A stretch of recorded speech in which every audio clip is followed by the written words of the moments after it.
Good evening, good evening, good evening. It's 8:01. We're not that late. It's in fact 2 minutes past. But yeah, you know what it's like. Somehow, no matter how early you are already, somehow always you end up a few minutes late. So I've got a nice new drawing behind me. Ronnie's joining us and she's with me in the room. But I'm just going to give you a little bit of an explanation of this guy over my shoulder. It's, well, who knows what it is, first of all, and how do you spell it? There's two different versions of how you can spell it. Actually, I think they're both probably acceptable. But why are they called that? They're commonly called, I'm going to wait till someone types in the name of this organism, this animal up here. It's super cool. I chose this one because I did my dissertation on, or one of my dissertations on feeding choice of the praying mantis. Correct spelling, Miss George.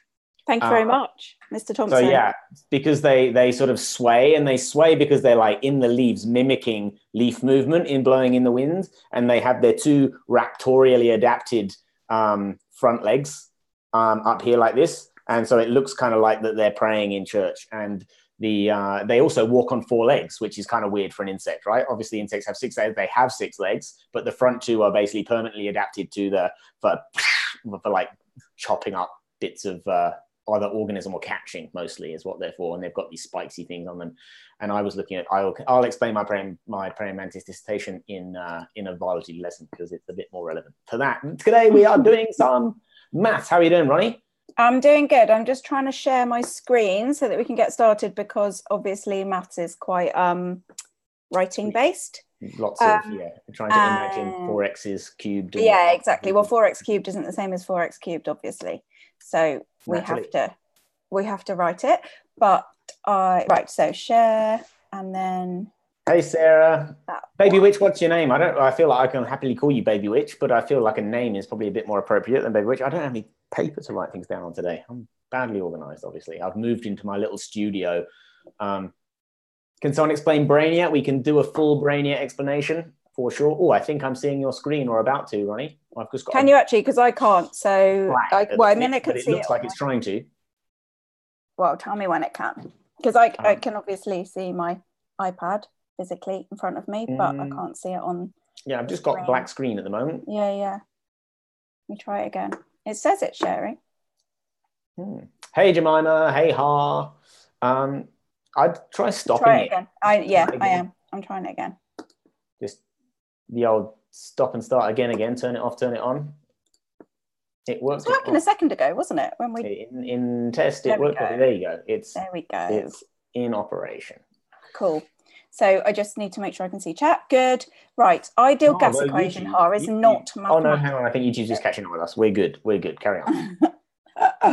That is not maths. So these are the things that I've been asked to talk about this evening. Ultimate versus starter. I think, yeah, I know. Cool green screen, eh? Earlier, I was talking to my daughter and I was in space. Really cool. You can have a little play around. You can have a little vote on which one's people's favourite. Yeah. And I like space best. So yeah, these are the things. And ultimate versus starter stuff, I have got when people want to see it, we've got the website ready, and we've also got the maths course up and running, ready to show you. So any questions at all about the course, how to use the course, what's in the course, blah blah blah, then we can do that. But for now, let's have a look at some maths. So shout if you've got questions about Taylor Jeter's ritual, answer on the chat. Is there anybody who specifically wants me to start with any of these? So far, the requests we've had are explaining Brainia and the ideal gas equation. So that's chemistry and some Brainia. Exactly. No one wants to do maths on a Tuesday. Thursday. I can't tell the time, and you can't tell the days of the week. So while you think about your questions, and I mean, you must have homework questions that you're stuck on, surely. So it doesn't have to be a general topic. It can be a specific problem if you like. But while you're thinking about that, I'm going to talk about trig, because this is really, really badly answered in the final A-level exams. It's badly answered in the AS exams, and it's badly answered in the second year exams. And I've just been writing the official feedback for the new A-levels for Pearson, and it's one of the top 5 things that I've put in, because it's completely misunderstood really in terms of second solutions. Okay, so I want to go right back to basics and think about what cosine theta means. And yes, Seb, chuck your questions in. And this doesn't matter if you're a first year or a second year, you have to actually get this concept. What does it mean if I say cos theta is minus a half? What does that even mean? Obviously, you can pick up your calculator and you can press shift cos minus a half and it'll give you an answer. Everybody's fine with that bit. Everybody gets that bit right. But then what else? What other answers are there? So I want to go right back to basics. What I'm going to do is show you how this function is defined. Okay. So if you take any point on this circle, any point at all, so here's a point on the circle, and you join it to the origin, and then you draw an angle from the positive x-axis all the way around and you measure it. Okay. Like that. Then that angle, you can define sine of that angle, cos of that angle, tan of that angle, sec, cosec, and cot, which are the reciprocal ones, which you do in the second year. So 6 different things that you can define of that angle. And they all have a really obvious geometric meaning. They're not some mystery button on the calculator. Okay, so cosine x, what it means is how far is the dot from the y-axis. That's all it means. How far is the dot from the y-axis? Okay. So if I say to you that cos theta is minus a half, I mean that this distance is 1/2, and also that I'm on the left of the y-axis. So it's minus because it's going the wrong way that I'm measuring it. Now, it should be, does it make sense? Good. It should be fairly obvious that there's another place down here corresponding to a different theta all the way around there, which also has the same cosine of the angle. It's the same thing. So there are 2 places on this circle where the distance across to the y-axis is minus a half. And that is why you always have not one solution. Calculator gives you one of them, doesn't give you both of them. So you go shift cos and it gives you one of them, and you have to know how to get the second one. After that, it's simple. All you do is add 360 or 2 pi, or subtract 360 or 2 pi. So for example, this one here, if cosine of that is a minus a half, which clearly it is because I've drawn a blue line that's length minus a half, then I could go all the way around and measure that angle and I'd be in the same place.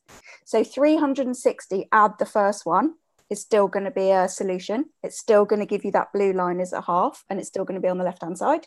Is that an acceptable answer, like to add an extra 360 degrees? Yeah. What about an extra 720 degrees? Yeah, and 720 and 9,000 million, whatever 720 at 360 is, okay. 1,080. Yeah, all of them. Okay, all of them. And the point is that what students do, and this is not even talking about first year students, I'm talking about second year students who've been doing this for over a year. What they do is they do shift cos, so they do theta equals, and they get that first solution.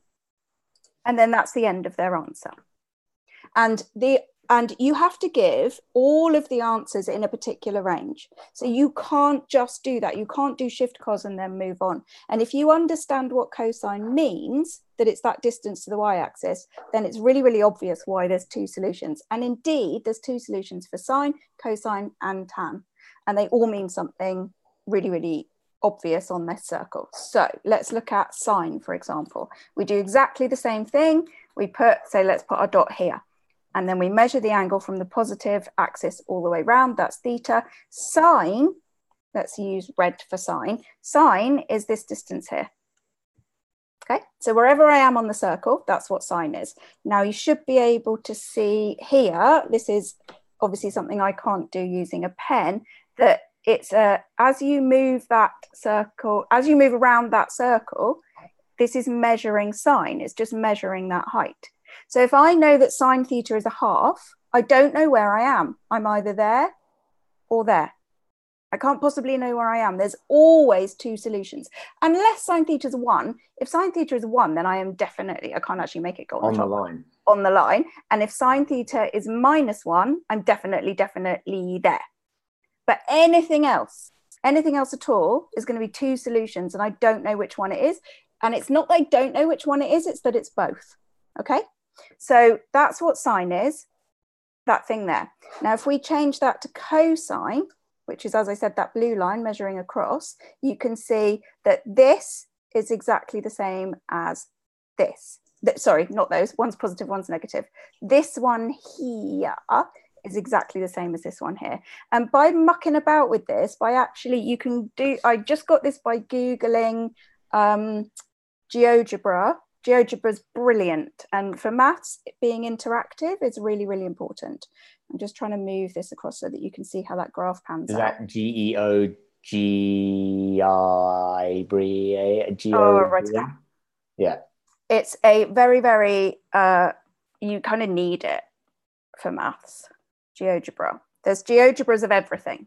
So you Google GeoGebra trig, GeoGebra force acceleration diagrams, GeoGebra differentiation, anything, and then you can actually play with these interactive things. And what's really nice about this particular one is that you get to see how the graph corresponds to this. I can't move this circle guy. Let's move him. Let's just. There's a lot going on that screen. Yeah, I know. I'm trying to move the circle. Let's just. Can you cut it and then paste it again later? He's gone. Right. So this graph, which kind of most students think is just crazy and they don't understand it at all, corresponds to. But that's the adding 360 each time. Yeah, is exactly. It adding 360 each time? If I'm there, then cosine is -1/2. Okay. And you can see it on the graph that I'm down -1/2. But if I'm here, it's also -1/2. They're the same. So all it's doing is measuring that blue line. Okay. That's all it's doing. And then if you go round 360 degrees, then obviously you've got the same cosine of that angle as you had for the other angle. And that's why this graph is repetitive, because you can just go round and round and round. The tangent is a bit more complicated. The tangent is measuring this line here. So I've drawn a tangent, that's why it's called the tangent to the circle. And I'm measuring the distance to the x-axis. Okay, and that's why you get an asymptote at the bottom, because the distance to the x-axis is going to be infinity, and you get an asymptote at the top. And if you've got this in your head, if you actually play around with this GeoGebra and watch those graphs get formed, then the way to solve these equations is really, really obvious. It just makes complete sense. Okay, and it doesn't turn into this thing where you're just pressing shift cos on your calculator and then whatever pops out is whatever pops out, and it doesn't make sense. So I just wanted to make sure that I mentioned that, because of all of the things in the entire A level, that is the one that I can guarantee students will drop marks in the exams at the end, because they get the first solution right, but they don't get the other solutions right. And one of the videos, I'll just quickly, before I find out what questions people have been asking, show you where this video is. So if you go into trigonometry in the course and then solve the mini trig equations, then the method that I've put on this video, which is not loading, but it is there. The method that's in there is based on years and years and years of trying all sorts of different ways of helping students to get that second solution. And this is the way that helps the most students to get the answers correct. Okay, so that's where that is, if you want to go find that. And that covers, well, it doesn't cover trig equations at all. There's a million billion other things, but it's at least the important bit. Rich, what has anyone been talking about? Anything that isn't already on the biology questions? Maths questions. Okay, so Ecleel, I think it was. I put it on my notepad. Had a question. I don't know. Oh gosh. In fact, you'll probably have to see it in scroll up, because I don't. It was like h bracket x to X. This is I can't tell you. I can't tell you. H of x. I can see it now. Yeah, that was the question from. That was the h of x is 2x squared plus k plus 4x plus k. K is a real number. Find the discriminant in terms of k. Okay, so discriminant is something that students find very, very difficult. Only a quadratic has a discriminant. All quadratics have a quadratic bit, otherwise they're not quadratic. They may or may not have some xy bits, and they may or may not have numbers. And the discriminant is something that, there's a nice little symbol that we use for it, which is a capital delta. The discriminant of a quadratic is literally just the amount of x squared minus 4 times the amount of a times the amount of C, where A is the amount of the thing squared and C is the amount of numbers. So in your case here, that A is 2, the B is K plus 4, and the C is K.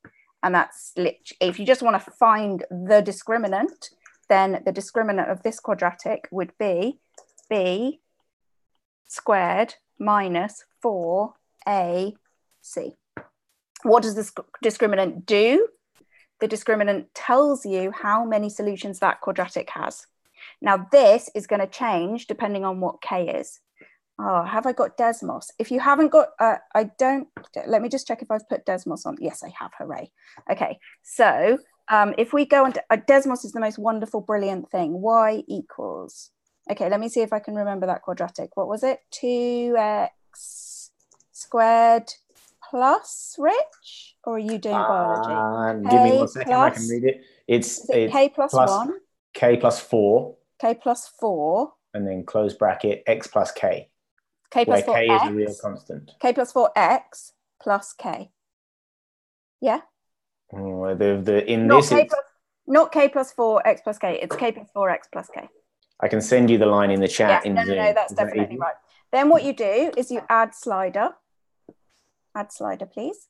Oh, it's because I'm not using the right button. I'm using my Mac button. Right, this is a quadratic for K is 1. So this would be the quadratic 2x squared plus 5x plus 1.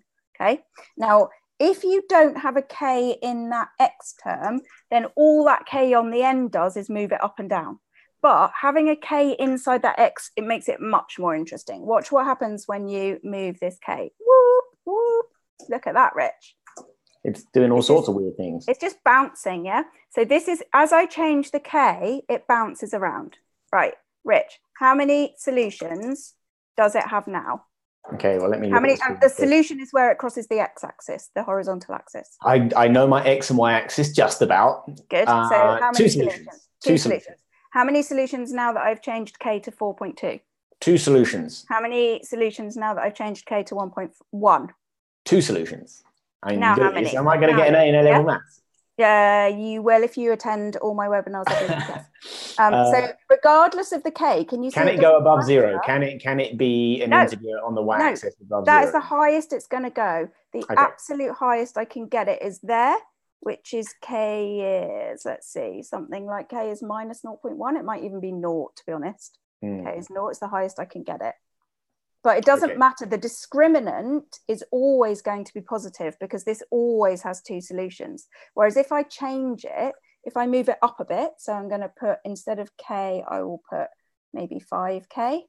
Let's see if that does it. Now see? Now it will bounce. It's bouncing way too high now. You can't even see the bounce. It's too huge. But now I can make it bounce above. So it's got 2 solutions, 2 solutions, 2 solutions. Discriminant positive, discriminant positive, discriminant positive. Now 1 solution there. You can't do it. 1 solution there. 1 solution when K is a half.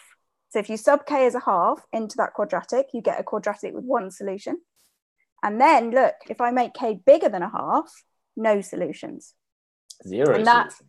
0 solutions. Yeah, it never crosses. So each K corresponds to a different quadratic, and each of those different quadratics has either 1 or 2 or no roots, and that's what the discriminant tells you.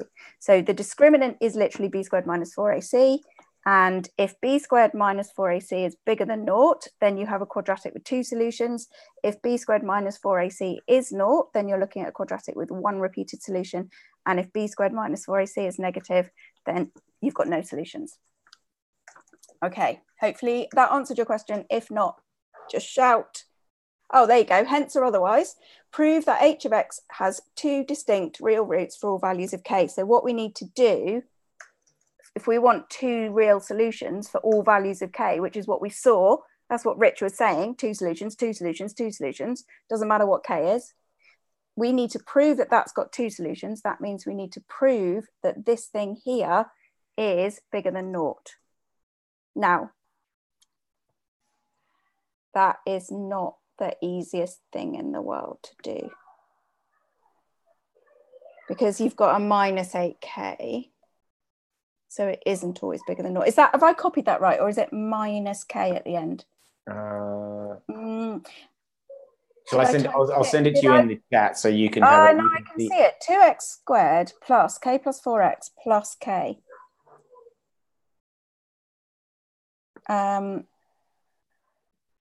Okay, no, it's fine. That's a hard one for you to start off with. That's a hard one. Okay.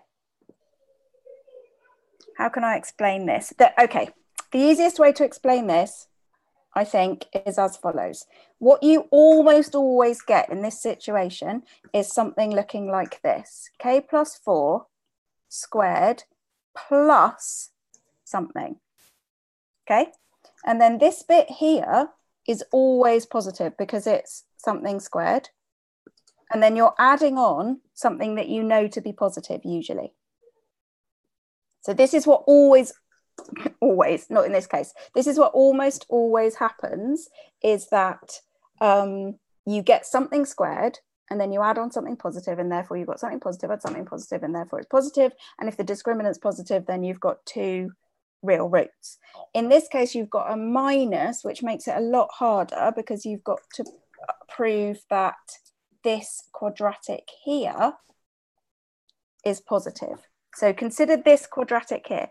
If I want to prove that a quadratic is positive, always, this is a different quadratic, okay? This is where students often get confused. That quadratic that I drew on Desmos, this quadratic without the 5 in it, that quadratic is a different quadratic. What I'm looking at now, let me get rid of that. This quadratic, right, that always has two roots, that one, that's a quadratic in X. That is not the quadratic I'm looking at the moment. The quadratic I'm looking at the moment is a quadratic in K, right? Now, the quadratic we were constant, is it? What does K stand for? K is the thing that we could keep changing, and that changes our quadratic in X. Our constant. Does it stand for constant? K is a constant, but it's K is a variable in the sense that for each value of K, there is a different quadratic, and that quadratic, did you just blow up? I just knocked a light off. I was moving my heater. Okay. So no disaster. So this is the big important thing to understand. There is a quadratic in X. That quadratic has got a K in it. So every time you change the K, you change the quadratic, and the quadratic moves about. And we saw that it bounces like this. In this particular case, we saw that the bounces, even though it's bouncing around as we change the K, the quadratic itself, the one in X, it always crossed the X axis twice. Always, always, always. Didn't matter what K was at all. Now that means that its discriminant, b squared minus 4ac, is always positive. Now that's what we've got to prove in this particular question. And this is something that students do find very, very difficult. So if you're a first year and you're finding this difficult, don't worry, so does everybody else. So what is the discriminant? It's b squared minus 4ac, it's k plus 4 squared minus 8k. I want to prove to you that is always, always, always positive. And I told you here how I wanted to do it. What I wanted to do was to say that it is something squared plus something I know is positive. That's what I wanted to do. Because if it's something squared plus something that I know is positive, then it's something positive plus something positive, which means it's positive. And that's what I want. I want the discriminant to be positive. So what I'm going to do is I'm going to expand out this quadratic, k squared plus 8k plus 16 minus 8k. This is the discriminant still, don't forget. The discriminant is k squared plus 16. Okay? The discriminant of the quadratic in X, the discriminant tells you how many roots the quadratic in X has, the one that we know always has two solutions. This discriminant is k squared plus 16. K squared, Rich, positive, negative, or could be either. K squared. A number squared. Could it be negative? I can't hear you. Have you muted accidentally? I unmuted myself. Sorry, yes. I know a negative number squared is positive and a positive number squared is positive. So they're right. So therefore, this bit here, this k squared, that is positive, agreed? Yeah, must be. Right. When you add 16 to it, will it stay positive or could it possibly go negative? You can't go negative if you're adding a number. Yeah. So do we agree that the discriminant, which is k squared plus 16, is definitely 100% always positive regardless of what k is? Yes. Right, and the discriminant tells you how many roots the original quadratic had. So if the discriminant is always, always, always, always positive regardless of what k is, then the original quadratic always, always, always has 2 roots regardless of what k is. And that's what we were seeing using Desmos. That it doesn't matter, we're changing k, changing k, changing k, changing k, but the quadratic itself still has 2 roots. Okay, I think that should pretty much cover it.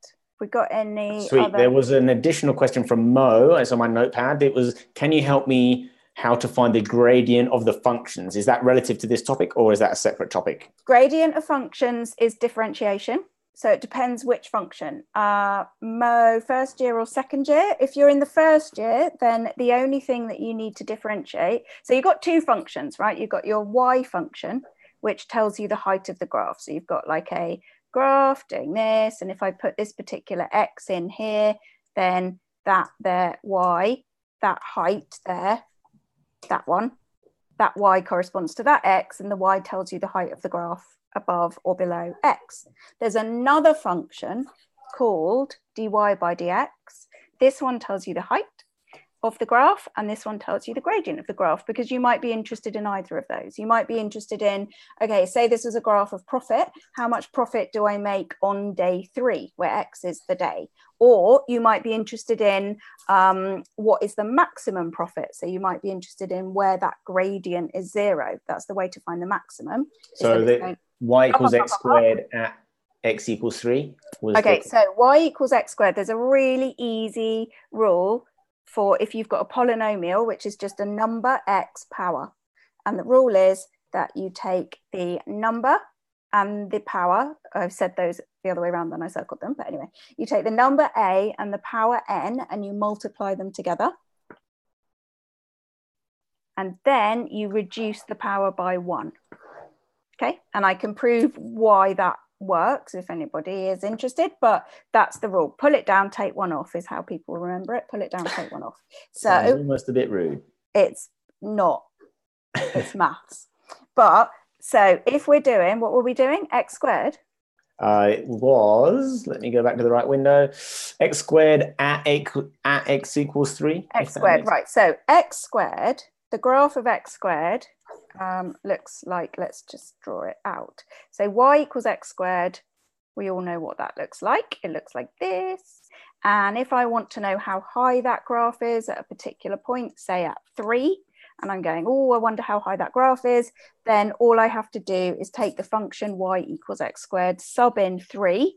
So I would do y equals 3 squared, which is 9. So that height there is 9. Now, I might be interested in a different question. I might be interested in how steep it is at that point, because it's obviously steeper there than it was down here, and it gets steeper and steeper and steeper. So we need the different function. We need the derivative. So dy by dx, we're going to pull it down and take 1 off. Okay, I see what you mean now about that being rude. That's never occurred to me in my entire life of learning maths. Okay. So we're going to pull the 2 down. I'm just feeling childish because I've just given myself a little booster and my feet aren't quite touching the ground on this chair. So I feel like I'm just swinging on a bar stool at the minute. Okay.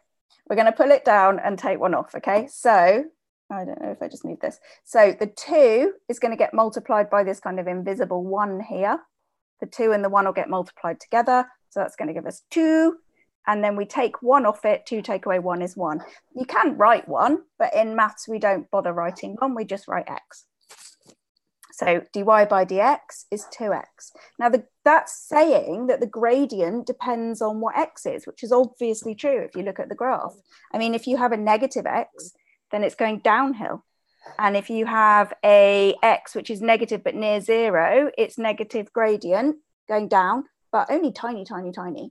And then at the bottom, it's got a gradient of 0. So you can't say what's the gradient of this graph. It doesn't make any sense, that question. You have to say, what is the gradient at the point 3, or what is the gradient at the point 0, or what is the gradient at the point -2. So the gradient function tells you the gradient at whatever point you're interested in. So if we're interested in x is 3, was that what we were interested in? Then dy by dx will be 2 lots of 3. So the gradient of the tangent to the graph of y equals x squared at the point x is 3 is 6.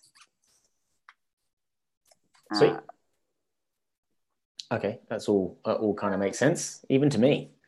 Can I still complete the square if you times by -1? That's a really good question for completing the square. Yeah, I don't know if that's a follow-on question to Habib's previous question, which is just a little bit above that. I don't see that. Yeah. Hi, Ronnie. I did this question in school today. It's difficult because its teacher said, yeah. Yeah, this is right. Basically, you can only complete the square if the coefficient of x squared is 1. So let's just do that just to make sure we're 100% okay with that. So let's make one up. Let's say we've got x squared. I'll make it as hard as I possibly can. Minus 7x plus 1. Okay. Then what we do is, to complete the square, we're not changing it. It's still going to be y. It's still going to be exactly the same thing. This is like having a piece of Play-Doh, just making it look a different shape. That's all. Is you have a bracket and you put the x there. And then the only thing you need to do is halve that coefficient of x. So we're going to halve the 7. And we're going to put it in 2 different places. We're going to put it here. And then there's a minus. It's always a minus, minus, minus, minus, minus, always minus. Can you tell what a common mistake there is, Reg? It's minus there. And then exactly the same number. That number and that number exactly the same, which is half of that coefficient. Yes, technically you can put a little minus in there if you like, but it doesn't matter because I'm going to square it. And as discussed a minute ago, a negative squared is positive anyway. So you can write that minus in or not write it in, it's up to you. And then this number 1 on the end, he just sits on the end. That is how you complete the square. Okay, that is the completed square. Oh no, it isn't. Look, I forgot that little squared there. That's the completed square. And you only do this if your x squared at the very beginning, this one here is 1. And so the question that we've got that Habib's put is one that students right the way, this is another thing, right the way through to the second year, like Trig's, students get this wrong because they don't have a coherent, proper practice strategy for doing it. So let's do it properly. Minus 2x squared plus 5x minus 3. Was it minus 5x? It doesn't actually matter. Plus 5x minus 3. 5x. Okay, there's millions of ways of doing this. This is what I would recommend. Minus 5x plus 3. Plus 5x minus 3. Minus 5x plus 3 was what was written. Right, Habib, I'm looking at, it says minus 2x squared plus 5x minus 3. Above where you were talking to okay, Seth. yeah, no, so it was corrected. Yeah, sorry. Oh, okay. There's 2 versions. There's the first version and then the second version. So let's go with the second. So we're changing this to a minus and this to a plus? Plus 5 minus 3. Plus 5 minus 3. That was the second one, which I assume is the corrected version as opposed to the first one, which I'm assuming was there we go. Pluses and minuses are evil. They cause the most bother. Details, Details. Exactly. So this is the problem. And the lovely thing in maths is that if you have a problem, there is always a way to just get rid of the problem and not have the problem. So very rarely do you have to learn a new method for a situation in which there's a problem. You don't have to learn a new method. All you have to learn is how to get rid of the problem. And then you don't have to learn a new method. So in this case, I am going to get rid of that problem by dividing everything by minus 2. And by everything, I mean both sides. Okay. So this guy is going to get divided by minus 2. And now I have no problem. This guy is going to get divided by minus 2. This guy is going to get divided by minus 2. And this guy, because you have to do both sides of the equation. You can't only times one side by something and just leave the other side. Do we need a negative sign on the 3 divided 3 over 2? Do I need in that? Oh, you've reversed it's a minus minus, yeah. To a positive. Gotcha. Yeah, so the minus minus is made a plus. So the plus 5 became minus 5 over 2, and the plus 3 became the minus 3 became plus 3 over 2. Gotcha. Exactly, because if I divide this by a negative and divide this by a negative, then those make a plus, and these make a minus. And then that's divided and that makes a plus. Right, so basically, there we go. I've dealt with the problem. There is no problem. Now I can just complete the square. So there is no separate method for if your coefficient isn't 1, you just get rid of it and then you use the same method. So let's just use that method. So I need to halve this guy here. 5 over 2. Half of 5 over 2 is 5 over 4. You just double the bottom. That's a minus. Maths is bloody easy, isn't it? Look at this. It's just bloody like, easy. I can double too. Exactly. You just double the bottom like that. And then he sits on the end like that. But we must remember that we haven't actually got y. We've got minus half y. I need to keep both of those sides of the equation going down, okay? So that we don't lie. Basically, in maths, you mustn't lie. You can get rid of problems so long as you sort of compensate for it. So if I've got a +1 on the end of an equation and I want a +6, I just write +6 minus 5. But I've got my +6. If I want a +6, I can have a +6. I just put +6. If there was a 1 there, then obviously I have to put -5 on the end. And this is the same as this. If I want that coefficient to be a 1, then I can have a 1. Okay, but obviously I have to divide both sides to make it true.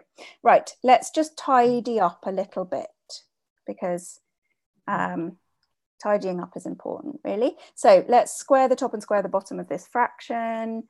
And there's him sitting on the end. He doesn't do anything interesting, that 3. He got, I mean, the most exciting his life got is that he got divided by -2.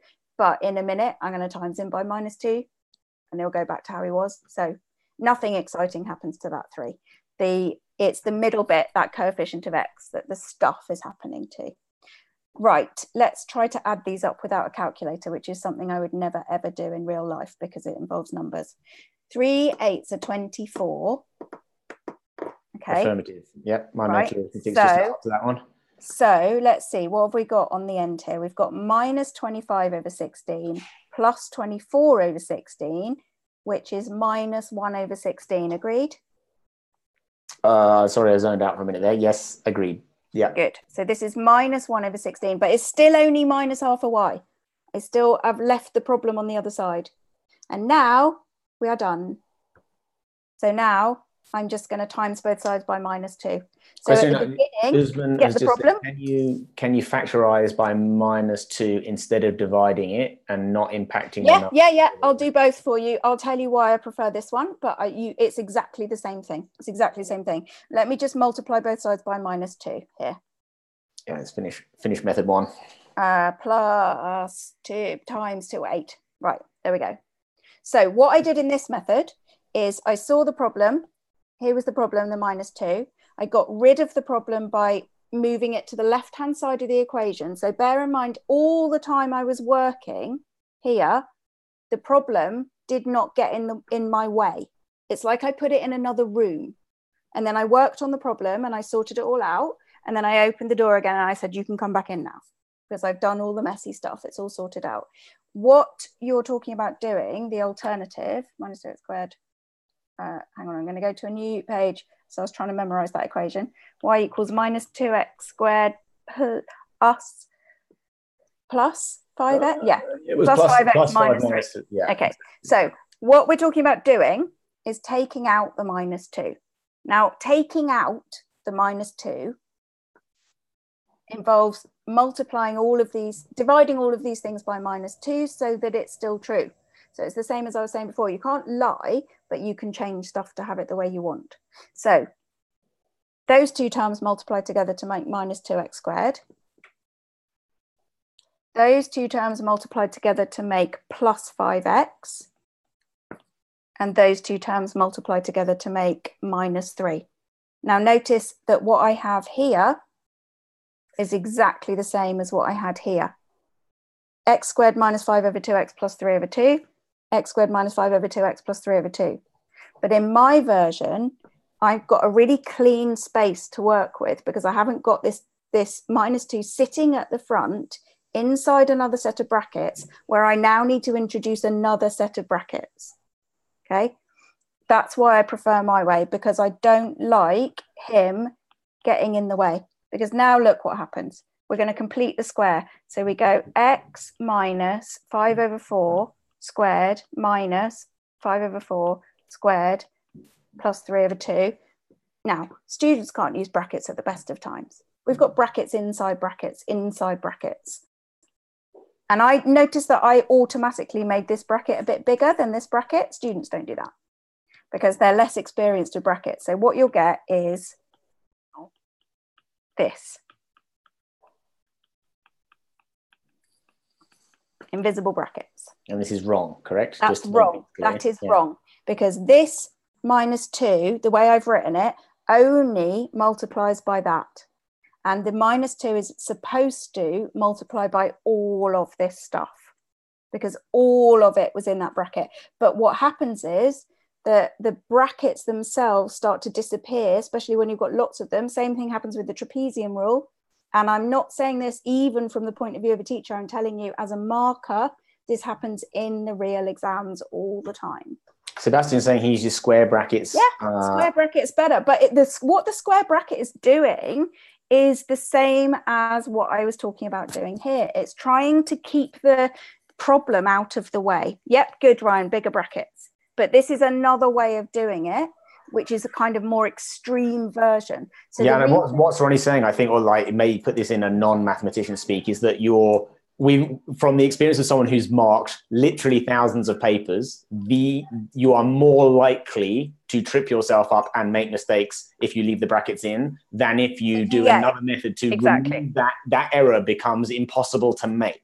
It's a different method of approaching it, but I see this to a lesser extent in biology in terms of procedural errors. But yeah, if you can take steps at the beginning to like remove that whole channel of possible problem, then, and if you think about every single time you write a bracket is the chance for you to not to write a bracket, then that is a whole possibility of losing marks right there. Exactly. So if you do a method without using, and you just take that method out of the equation, no pun intended, then it literally will make it more error-free or full of less errors. Yes, 100%. And it's exactly the same mathematical procedure, which is we have a problem, -2. We need to move the problem out of the way, and then we can deal with the thing that we do, which is complete the square. The only issue is where do you want to put the -2 while you're completing the square? And in this option that's on the screen at the moment, that -2 is still kind of in the way. Whereas in this option, the -2 has been totally moved out of the way to the other side of the equation.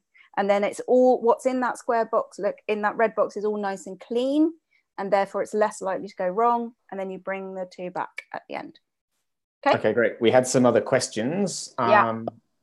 I'm trying to think. We've done the gradient of that. That was Habib's question, correct? Usman asked us some while ago, hey, Ronnie, I'm on my gap year and I got a B for maths. I'm reseating S2 to get up to an A, but should I also resit C4 to get an A star? I got 93 UMS in C3. I don't know what to do. 93 UMS in C3. Okay, so this is what you've got. The important thing is, what does this lot add up to? Because what we're trying to get it up to an A. Yes. Right. So if you're trying to get it up to an A, then you need 80 times 6. 6 8 is 42. You need 420. Obviously, your C3 is really good. So if you subtract the 93, just use my very nice, lovely calculator here because I can't do subtraction. So 420 minus 93 is 327. I just wrote something that I always tell students not to do, which is a chain. So I'm just going to rub that out. 327. That 327 needs to come from the other 5. He said he got 241 in AS, if that means anything to you. Is that C1? Yeah, it does. So that lot adds up to 241. Yeah. 241 divided by 3 is an average of... Correction from Usman. Okay, 231 is averaging just below an A, but you've got 93 in the C3. So it's all this strategy stuff, isn't it? You've got 327, but you've already got 231. So 327 minus 231 is 96, which you've got to get across C4 and S2. That's easy, isn't it? 48 in each. I must have added that up wrong. Looks like that's a pretty low threshold. 80 times 6 is 480. 6 8s are 48, not 42, Ronnie. So you can add 60 to the 96, 156 by my mental arithmetic. Okay, your mental arithmetic's better than mine. This is 387, and then 387. Oh, yeah, you just added. You just added 60, didn't you?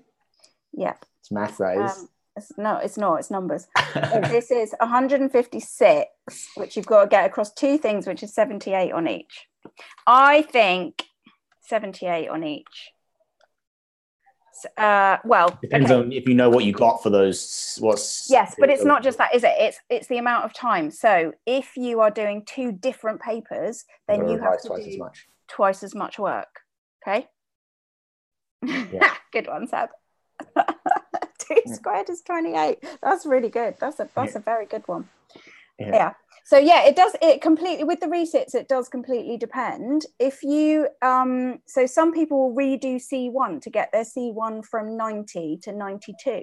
I think that's a complete waste of time, because every hour and a half that you spend doing a C1 paper, you could be doing a C4 paper, and then you're going to get that one to go up by more. So yeah, I mean, it's all about the total. Yes, exactly. 78 on C4 is totally doable. 78 on S2, it's a bit harder, I think, because of all of the explain, interpret type questions. All those ones that we biologists have to deal with. Exactly, which we mathematicians really do not like at all. Yes. Okay, Habib says, thank you very much, Ronnie. I hope that was some help, Usman, and to help you make your decision. I don't think, I'd say picking up that many, depends on what you got in your other modules, but I'd say those 2 are probably the most likely to reset. Modulus equation, there was somebody on Tuesday when we were in biology and we were talking about the modulus, and I was saying I need to draw it, but I can't remember who it was. So if whoever it was is here, then I am happy to go through the modulus equation if anybody wants to. Now, Seb emailed us a sheet of questions, and a whole sheet. A whole sheet. Yeah, I don't get too excited. Okay, so I think he said, I can't remember what your words were, but basically you couldn't do any of it. Was that more or less the gist, Seb? I'll screen share the question so Ronnie can take a look. But if there's a specific question, I think we'll just start with question 1. I think it's so far back in the chat. I should have made a note. You sent. Shall I find it?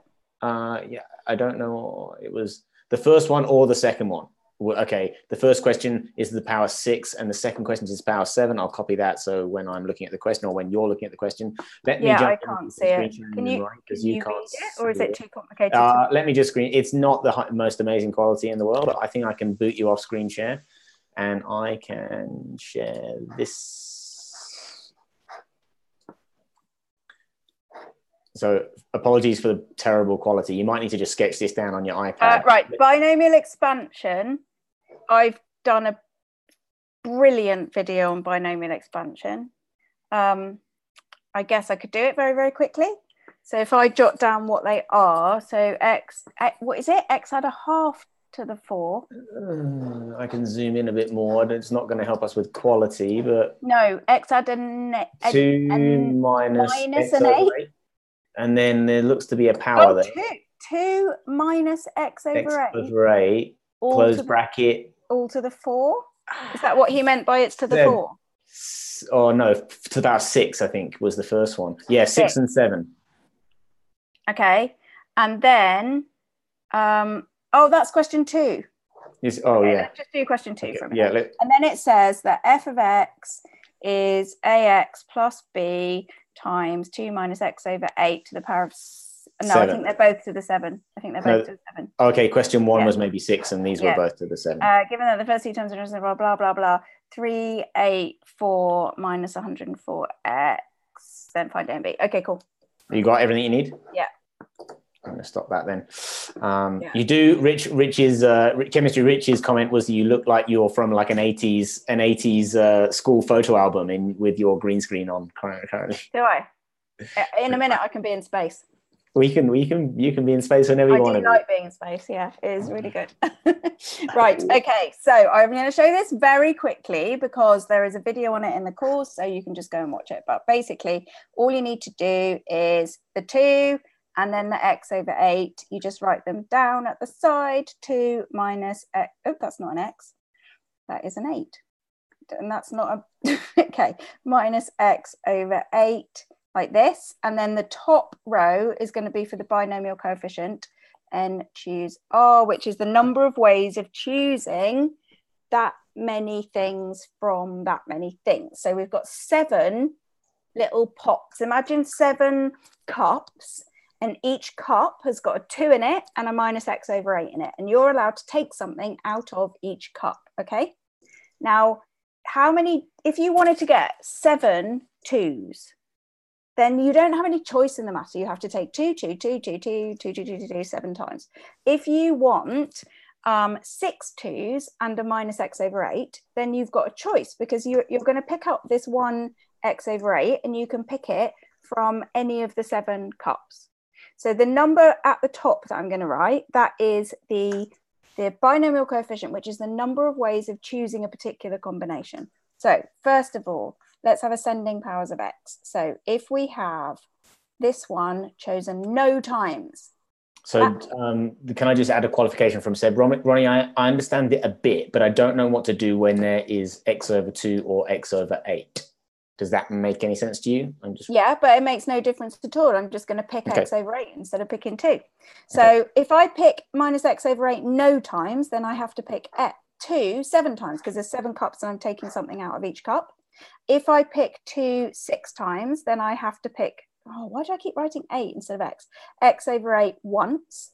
If I pick 2 5 times, so you can see these powers are going down by 1 each time, but there's always 7 cups. So therefore, oh my goodness, if I do that once more, I'm going to scream.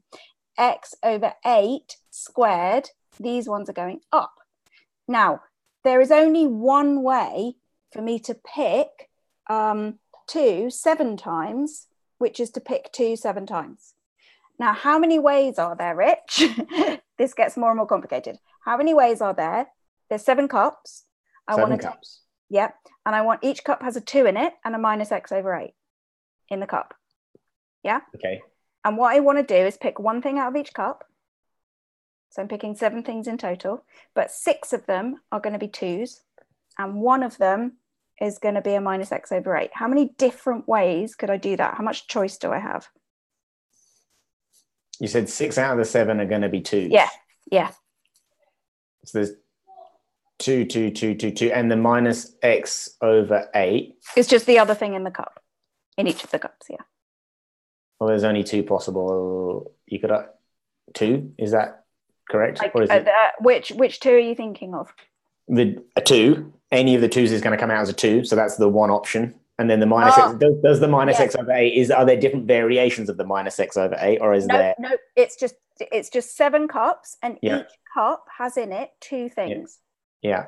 A number 2 on a little ball, and a minus x over 8. Okay. They live in the cup.